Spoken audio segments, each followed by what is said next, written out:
मोहतरम बरादरान इस्लाम, कुरान मजीद बुरहान रशीद से हर महफिल का आगाज किया जाता है। कुरान पाक की अजमत और शान कोई बयान नहीं कर सकता।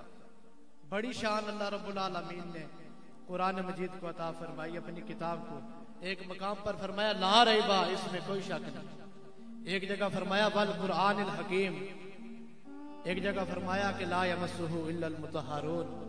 और हदीस मुबारका में इज़ा खतमल अब्दुल कुरान सल्लल्लाहु अलैहि इंद खत्मिही सित्तून अल्फ मलकिन, फरमाया जहाँ एक खत्म कुरान पढ़ा जाए फिर उस पर दुआ की जाए तो फरमाया 60,000 अल्लाह के फरिश्ते इस दुआ में शामिल हो गए।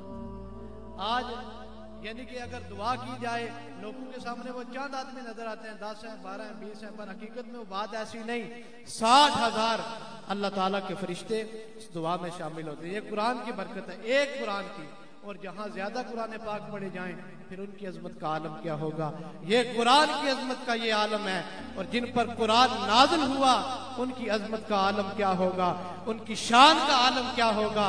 यासीन तेरे इसमें गरामी का ज़मीमा है, नून बदहाए तेरी सना है, वल असर तेरी नीम नगाई की अदा है, वल लैल तेरे जुल्फे रहमत का तराशा, और वह शम्स को उबरने नहीं देता तेरा बिलाल हबशी। ये गुलाम की शान है। वह शम्स को उबरने नहीं देता तेरा बिलाल हबशी, बेज़र को अबू जर तेरी रहमत ने किया है, कोई उतरेगा कहां तक आयात की तय में, कुरान अभी भी तेरी खातिर मसरूफ सना है। कुरान जिन पर नाज़िल हुआ उनकी शान, उनकी अजमत कोई अंदाजा नहीं लगा सकता। हजूर अलैहिस्सलाम ने फरमाया या अबा बकर लम यारिफ हकीकत गैर रब्बी,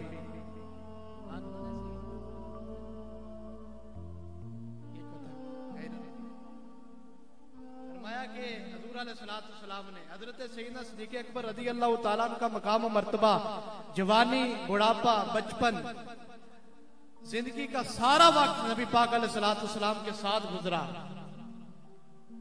और इतनी शानों के मालिक कि इस्लाम पर आज भी उनका कर्ज है। और हजरत सैयदना फारूक आज़म रज़ी अल्लाह तआला अन्हु कि जिनकी शान और अजमत जनाब जबरील फरमाते हैं कि मैं उम्र नू भी मिल जाए फिर भी बयान नहीं हो सकती। तो हुज़ूर अलैहिस्सलाम के एक फरमान के मुताबिक फरमाया कि उम्र के सारे अमाल अबू बकर की नेकियों में से एक नेकी है, जिनकी एक नेकी का आलम यह है 1000 साल के अंदर बयान ना हो सके। जिनके अमाल में से एक नेकी है फिर उनके अमाल का आलम क्या होगा। उनका सारा वक्त नबी पाक अलैहिस्सलाम के साथ गुजरा। और हुज़ूर अलैहिस्सलाम ने फरमाया कि सिद्दीक़ अकबर, मेरी जो हकीकत है मेरे रब के सिवा कोई नहीं जानता। और आज सदियों बाद किसको पता चलेगा। आज हम ऐसे लोगों के पास खड़े हो जाएं जिनको ना अकायद का पता, ना नजरियात का पता, ना अपने जाहिर बातिन का पता, ना अपने अमाल का पता, और 6-6 फुट दूर खड़े होने से भी उनसे बदबू आती है। और अनस बिन मालिक फरमाते मैंने 10 साल नबी पाक अलैहिस्सलाम की खिदमत की, 10 साल के अरसे तक ना इत्र सूंगा, ना अंबर सूंगा, ना कस्तूरी सूंगी, और ना ही दुनिया की कोई और खुशबूदार चीज सूंगी जो हुज़ूर अलैहिस्सलाम के पसीने से बढ़ के।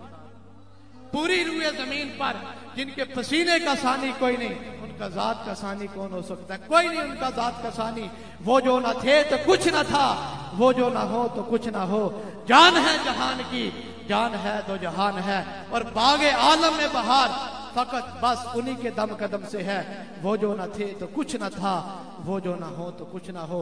ये उनकी शान है, उनकी अजमत है।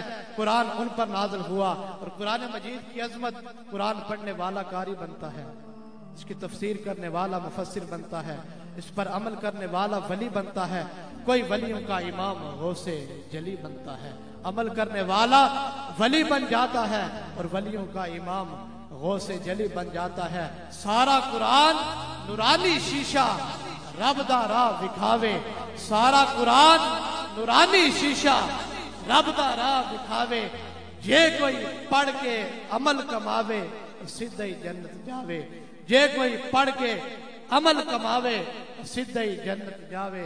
जे कोई पढ़ के अमल कमावे सीधे ही जन्नत जावे।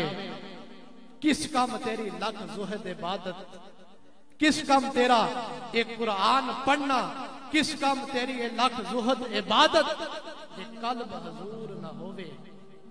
इसकी मिसाल कैसे दिया गया, पर मैं तन दी मैल गवाई मन दी दूर न होवे। किस कम ए नूर अखीदा जे दिल विच नूर न होवे।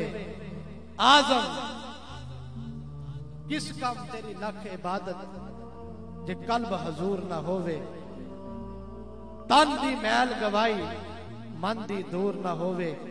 आजम किस तन नूर अखीदा जे दिल विच नूर न होवे। ते क्यों शाये मंसूर दी बोली बोले जे विच मंसूर न होवे। आजम किस कम नूर अखीदा जे दिल विच नूर न होवे। आज हम नमाजें पढ़े, कुरान पढ़े, बयान करें, माफले करें, सारा कुछ करें, ये जो